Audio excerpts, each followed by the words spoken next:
formations, okay? So patient education. So we will assess if they are allergic to iodine, their food allergies, shellfish. Shellfish. I usually call it shellfish. NPO, 4 to 6 hours prior to the procedure. And we will do their baseline neurological assessment and baseline vitals. I have a question. Yes. In the book, it says seafood allergies are no longer considered an indicator of ionated contrast allergy. But like, still facilities, like, some of the facilities, they still, like, we still go to check for the seafood allergies. Okay. Yeah. Okay. Yeah, but let's say in emergent situations, let's say, like, we will, if your patient, let's say, is, like, it's not part of the test, but just kind of like a little nursing tip, like, how things work differently in most facilities. Let's say if your patient is allergic to iodine, but then we need to get this procedure done, okay? This is your only way. What we do, we pre-treat your patient. We load them up with antihistamines and we're blocking that histamine activity, okay? So your patient will not react, okay? So that is one thing. Sometimes we give our patients, like, Benadryl or any type of, like, a stronger antihistamines before going for any procedures, just to avoid that risk. Because if they're like, if your histamines are like shut down, they're like not functioning, your patient is not going to go into anaphylactic shock. So your patient is NPO, 4 to 6 hours prior to the procedure. Check their baseline vital signs and do their neuro assessments. Patient is to remain still, okay, and the contrast is injected through femoral artery, okay? And your patient is going to feel, like, tell them you're going to feel like a warm sensation, which is normal, and it is a conscious procedure. They don't need any sedation for that, okay? We will instruct our patient to report any nausea. Okay, we are constantly checking their neurological status. Again, that's why that baseline assessment is important, because we will do frequent vital sign and neurological assessment. So if there are any changes, we will be able to pinpoint them. Assess for bleeding at the site. We're going to assess for the signs and symptoms of infection at the site, at the injection site. Apply ice packs for the pain or inflammation, and keep the extremity flat and do not move it, okay? And we will do what? CMS distally, okay? So let's say we injected through the femoral artery. We are going to check the CMS to their foot or the lower extremities, okay? So again, guys, just not for this procedure, any procedure where we are, the insertion site is artery, like, femoral, popliteal, brachial artery, any arteries, we are checking distally from that side for the CMS, okay? If there is any compromise. What's CMS? Circulation, sensation, what is it? Movement. Circulation, movement, and sensation. I have a brain fart. Then we have our CT. So guys, like, just know some of the, like, the CT, MRIs, and X-rays, because when we're going to talk about the musculoskeletal, you will see some of the information getting repeated. So let's do the CT now. CT scan, it is done for rapid and accurate results. It is non-invasive, and it generates 3D images of the tissue, typically brain, spinal cord, and it differentiates between bone and the soft tissue, fluids as cerebrospinal fluid, and blood. It can help detect tumors and infarctions and any bone malformations. For the patient education, advise your patient to remain still, and table is going to be positioned in a machine. It could be done with contrast or without contrast. If it is done with contrast, educate your patient on what? Renal clearance. and metformin. How many of you guys remember metformin and CT, contrast? Hold it. No, Okay. 48 hours. 48 hours. Yes, so if your patient is diabetic and then they take metformin, we are going to hold this metformin, okay? And then we will keep holding it 48 hours after the procedure, okay? Because we want this contrast to be flushed out of their body. Both of these things, they will get metabolized through the kidneys, and we don't want to overload them. Also, post-procedure hydration. Encourage hydration. We want lots and lots of water, fluid to flush out this contrast out of their body as soon as possible. The longer this contrast sits in their body, there's a chance for renal injury.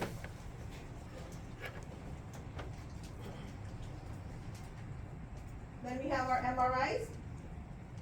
It's to scan brain, spinal cord, and the nerve roots. It does not require contrast or radiation. And for the patient, check with your patient if they are claustrophobic. Okay? There are options for open MRIs, but the images are not as clear as as the closed MRI. If your patient is, let's say they're claustrophobic or they are anxious, if we can give them what? Anti-anxiety meds, can take the edge off, okay? If they are with the noise, cause it gets loud in the MRI, we can also give them earplugs. So they're not distracted, because I don't like flying because of the sound, okay? That's why I don't fly, I'd rather drive, okay? Because of the sound.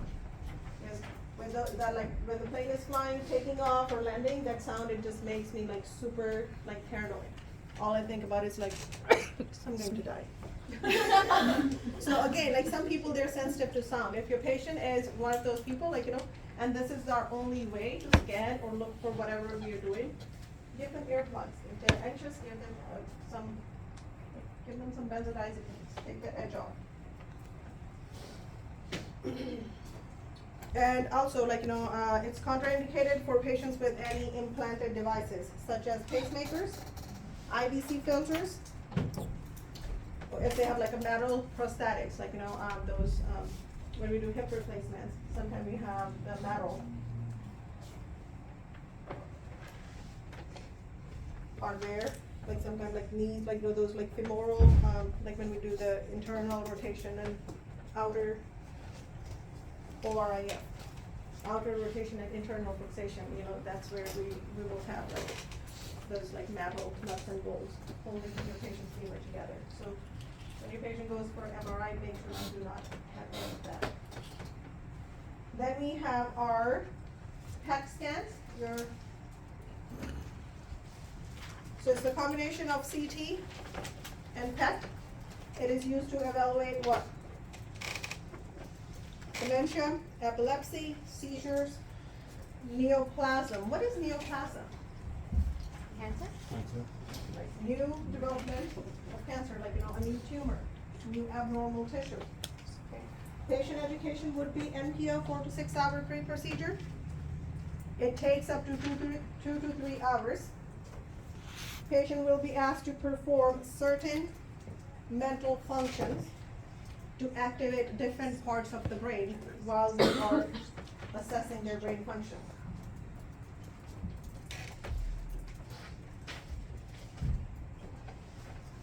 Then we have our MEG.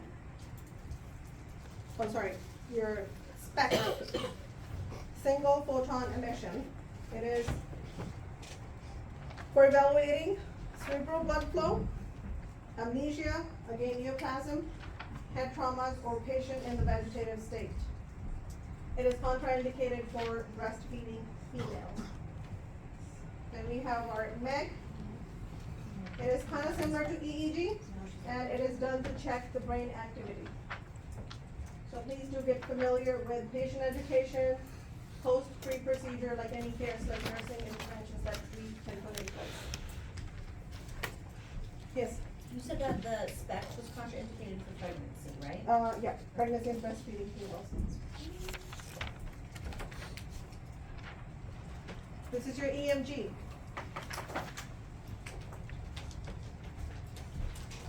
It is to identify nerve and muscle disorders as well as spinal cord disorders. Your EEG.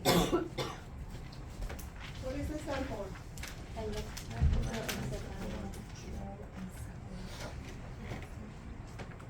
So it is to assess for the seizure-like activities. Okay? So for the nursing interventions, clean hair, make sure your patient has no sedatives or stimulants. We don't want their brain to go into kind of like, I'm too sleepy or foggy or I'm too active, okay? Just keep any sedatives or stimulants away from your patients 12 to 24 hours prior to this procedure, okay? And it is done to check for any seizure-like activities and cerebral function, any sleep disorders, or any tissue death, like brain death. For the procedure, you will advise your patient to lay still. They can rest. And hyperventilation. Why you are instructing your patient to hyperventilate? It is to take about 20 deep breaths, okay, for next 3 minutes. Why are we asking, why we are making our patient do like hyperventilations? Increase activity? To induce seizure-like activities, okay? For EEG, when we're looking for like seizure, assessing for seizure, we make them hyperventilate because it induces seizure, okay?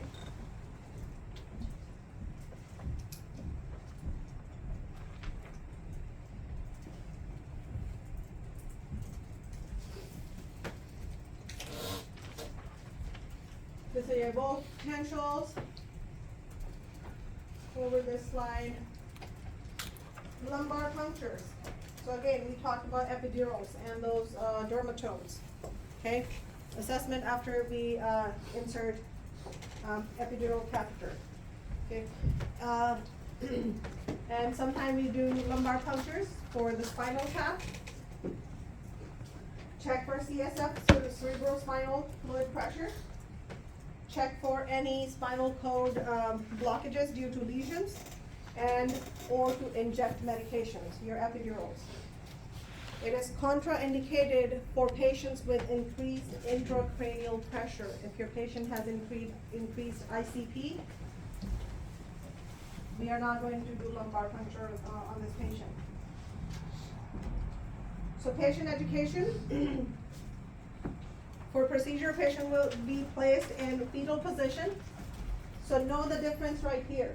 For the procedure, we are making this patient lay in fetal position. For the procedure only. Hello? Is it important? Thank you. So, for fetal position, it's only for the procedure while this procedure is being done. Post-procedure, this position is contraindicated. If there is a question, post lumbar puncture, and somebody's asking you to put your patient in a fetal position, go back to your question. Is it the procedure happening right now, or is it a post-procedure? Post-procedure, your patient should lay flat. Not even their head of the bed should not be even up. So what happens after lumbar puncture, your patient is complaining of headache, which is like a normal finding, and then we treat it. If the pain does not go away after the medication, now we are concerned, okay? Then it's abnormal, and we call the physician. But we will never, ever, ever tell our patient to go back into this position, post-procedure, or raise the head of the bed. Why we are not raising the head of the bed? Risk for leakage, and it will increase the intracranial pressure. It will increase the ICP. And increased ICP means increased pressure in their head, okay?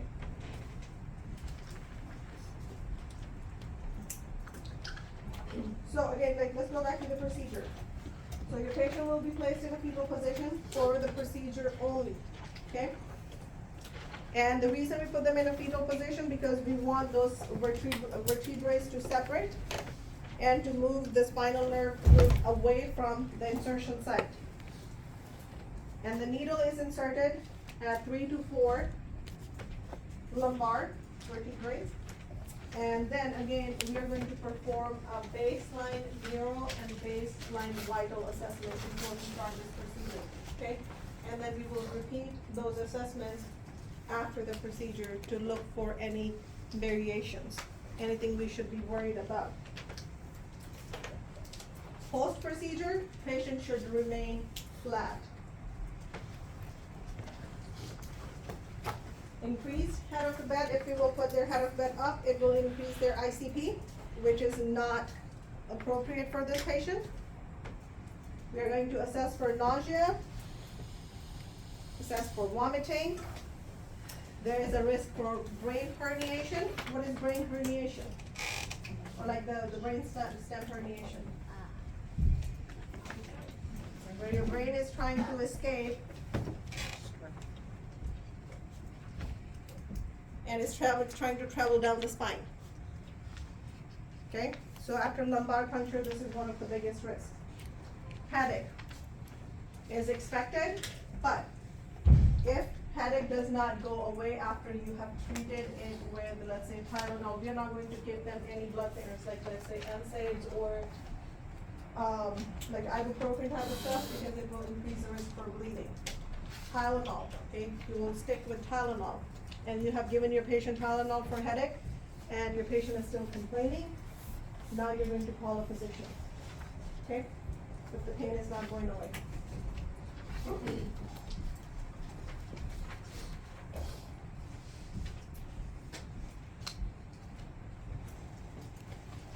Then we have ultrasound. It's a sound wave to measure blood flow through the arteries. Any questions on this chapter? My only question is there's hemiplegia and hemiparesis. They're almost the same, right? Yes. So, but what's the difference? So hemiplegia, hemiparesis, like it's the one side. Mm-hmm. So paresis is the loss of sensation. Plegia is the loss of function. Okay.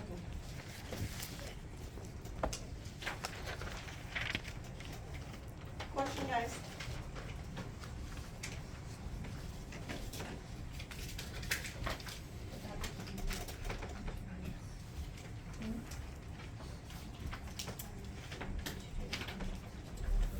So for this chapter, your key topics are your diagnostics,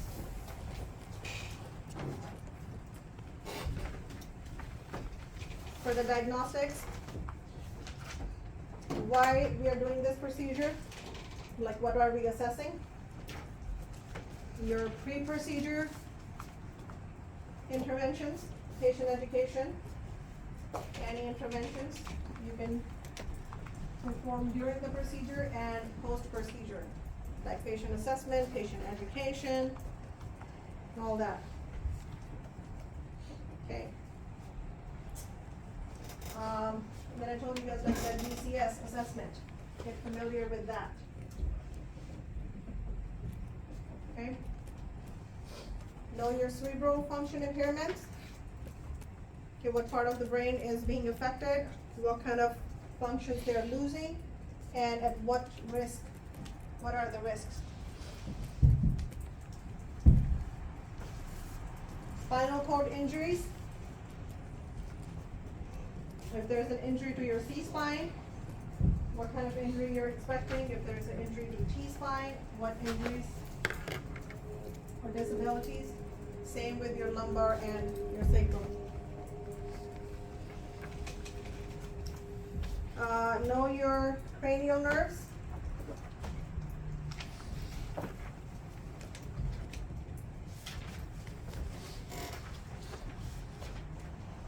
The function of your cranial nerves and which nerve controls what organ and the function. Any abnormal reflexes?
much all the information that I want to know you is on your slides.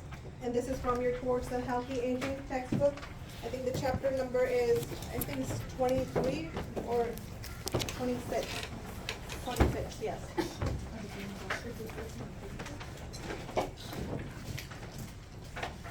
So care of individuals with neurocognitive disorders.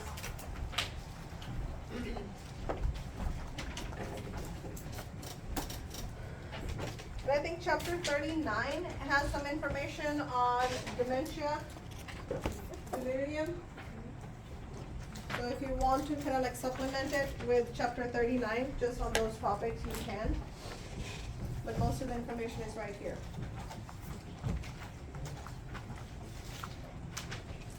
So again, person-centered care for people with mild and major cognitive disorders will guide health promotion strategies in older adult population. Again, like person-centered care, going back to your patient is the source of information, is the source to direct and dictate the care, okay?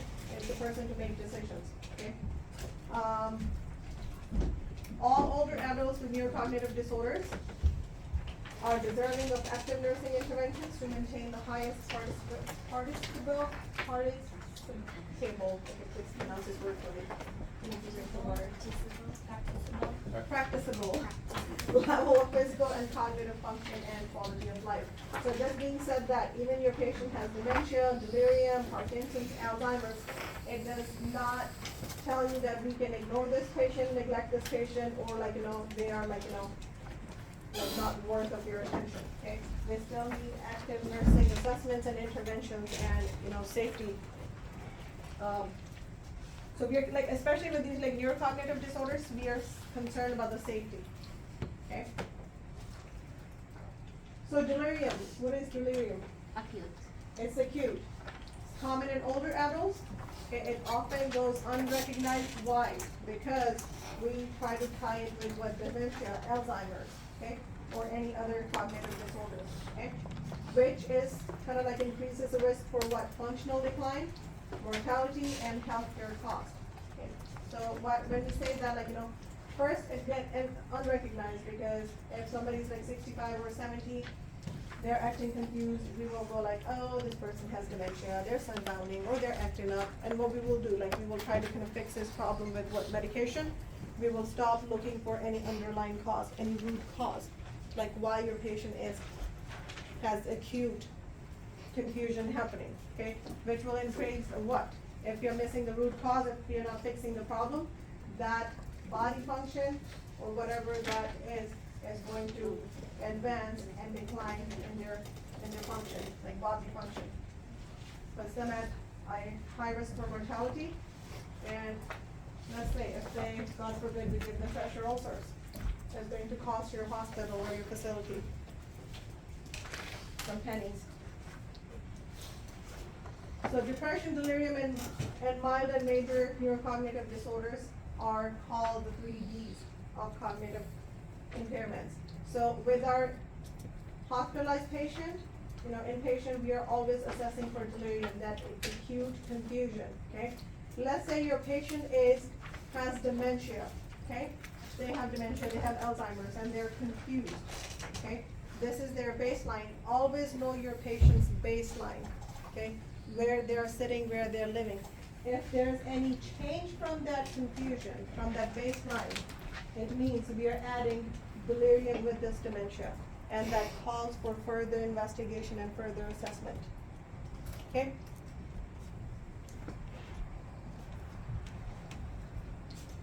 So just know the difference between delirium, dementia, and depression. So for depression, again, we are assessing their psychosocial health. If they have any disease process, for example, if they have wounds, amputations, like lostomies, urostomies, okay, we are checking for like their body image, their psychosocial image, and their caregiver role strain, and then also like checking for the depression, like if the patient is giving up on themselves.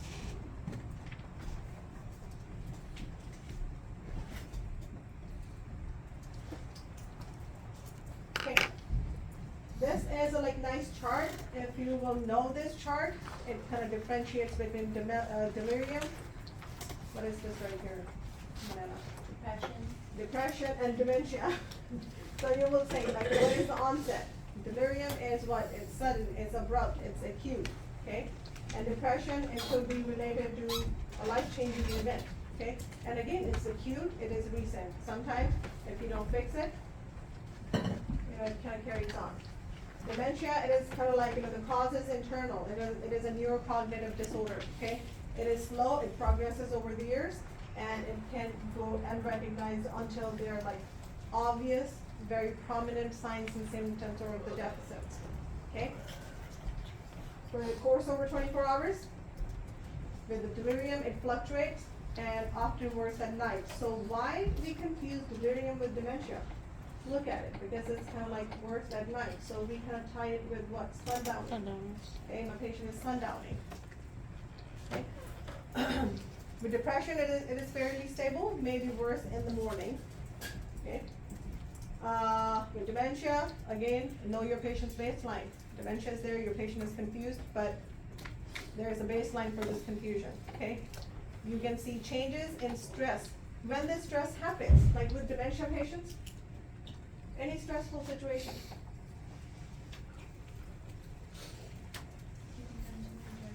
Huh?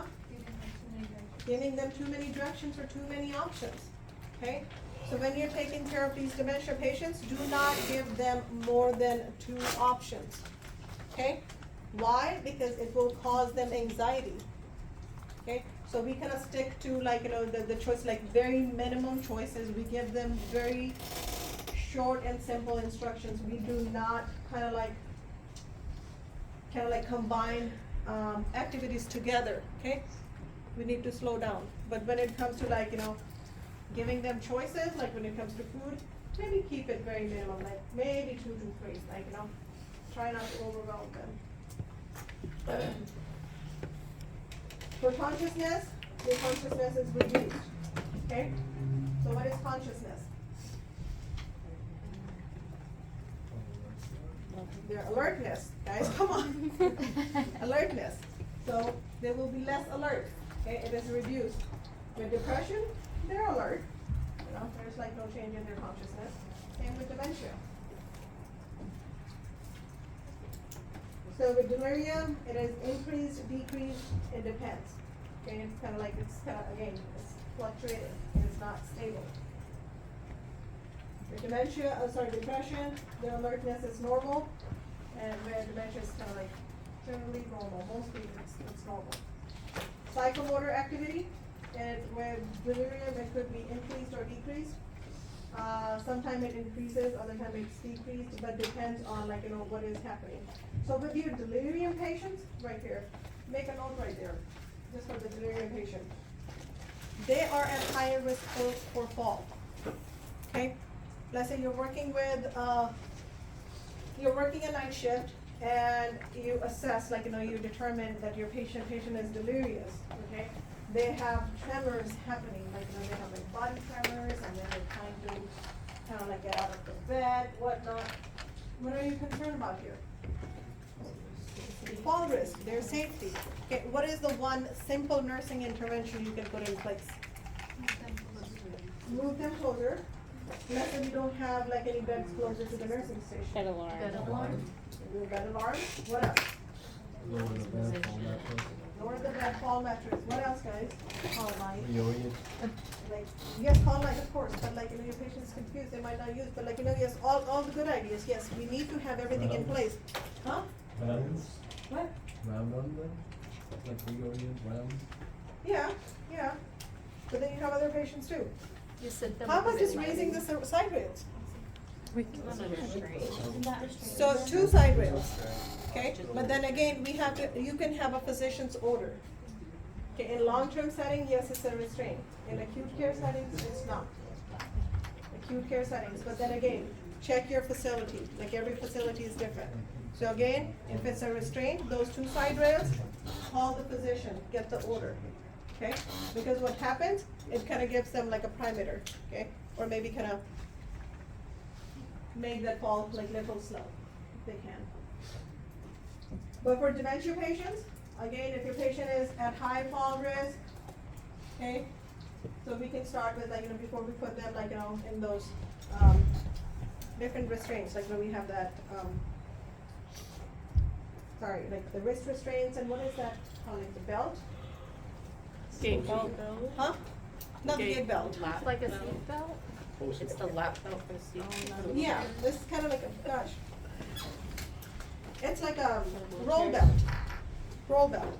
So it's, so with the roll belt, you can put it on your patient and it has like 4 strings, and then you can just like maybe tie it to the bed or to the chair so they cannot move. They have like limited movement. Or like, in some facilities I've seen, they have a belt that goes around the chair, like wheelchair, and then, there's a Velcro that kind of comes like in the front, that your patient can like, release it on their own. Okay, never turn that. But like before we go for any of these restraints, like try to put like maybe a chair on them first. Okay guys, duration. It takes hours to weeks. Again, think about your patients who are in hospital for a long time. Okay, because they're losing control, they're losing sense of time. Okay, it may change, and it could maybe like chronic depression, and with dementia again, we know like it takes years. Attention is distorted. Their attention span fluctuates in delirium.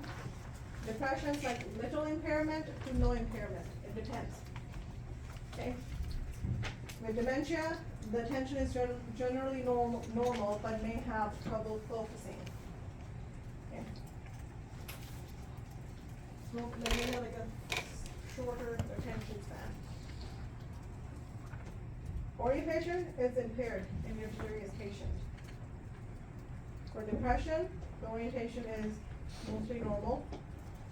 They may answer, I don't know, because they don't care. And for dementia is often impaired. They might not tell you all those answer those all orientation questions appropriately. Speech is often incoherent, slow or rapid. They may repeat themselves over and over again. With depression, speech is slow. And with dementia, they have difficulty finding words. Effect, like their facial presentation.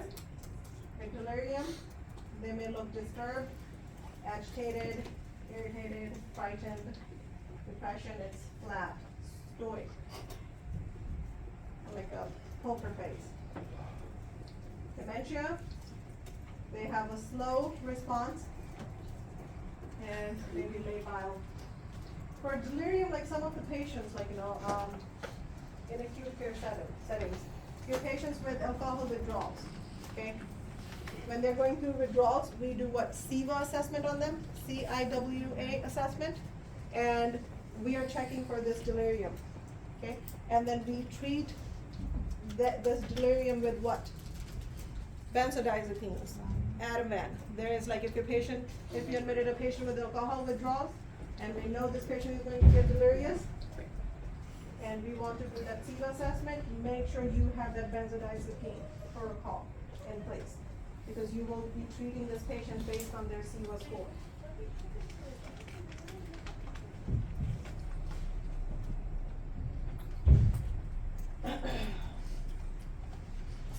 So please get familiar with the etiology of delirium. Sleep deprivation. Guys, Monday morning, maybe this is what's happening. We're delirious because we just waited till the last moment and we pulled an all-nighter. And half of us had clinical the night before. I know. Again, like, we gave you guys time to study, like 4 hours yesterday, but then I know it's not enough. I'm so jealous. But they had clinicals all day, like, from like 6:30 to like 2:30. Alright guys, sleep deprivation, okay? Catheters, like what catheters? GIs, pain, and environmental factors. So, guys work like, bedside? Right now? Like, bedside nursing? Nobody? Oh, Alyssa? Alejandra? Chris? Morgan? Okay, so, oh, Melka? Don't forget. So, right here. So when we are, gosh, I lost my train of thought here. What did I ask you? It was like nothing important.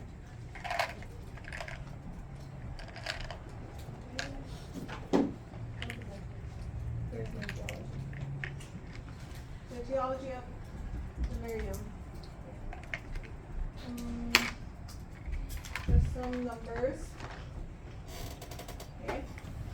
So delirium is superimposed on milder, major neurocognitive disorders, dementia. So if your patient has dementia, as I said, if your patient has dementia and then they get delirium, on top of that, their symptoms will be heightened. There will be increased in confusion, agitation. You will tell the difference between like my normal baseline confusion to my my super agitated patient. So older adults with neurocognitive disorders are 3 to 4 times have like hit risk of 3 to 5 times more likely to develop delirium.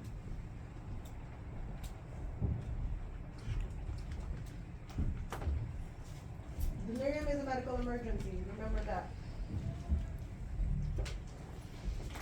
And is one of the most significant geriatric syndrome. Again, delirium, that confusion we talked about, like, the new onset of acute confusion or mental, cognition change in your patient. That tells your patient has some sort of infection going on. Risk factors for delirium. Drugs can cause or contribute to delirium, like high risk for anticholinergics or antihistamines, benzodiazepines, dopamine agonists, or metformin. So all of these medications, guys, like antihistamines, like we're in the allergy season. How many of you guys take Benadryl? Okay. And how does, like, some of get foggy, sleepy, and some of us get what? Drowsy, but some of us get what? Like right now I'm walking with like half a bottle of Benadryl down my system since this morning. It works as a coffee on me. My son, he gets like, super irritated or like, hyper, like when I give him any of these antihistamines. Okay, again, some sort of a confusion is happening. I'm not confused. I hope not.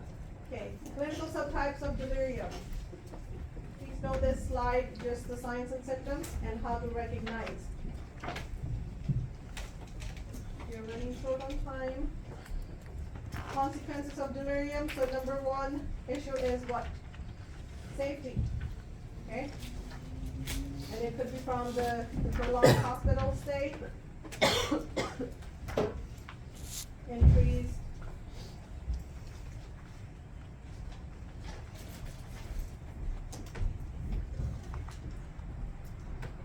let's go take a break, because otherwise I'm just going to keep looking at the clock and looking at my here.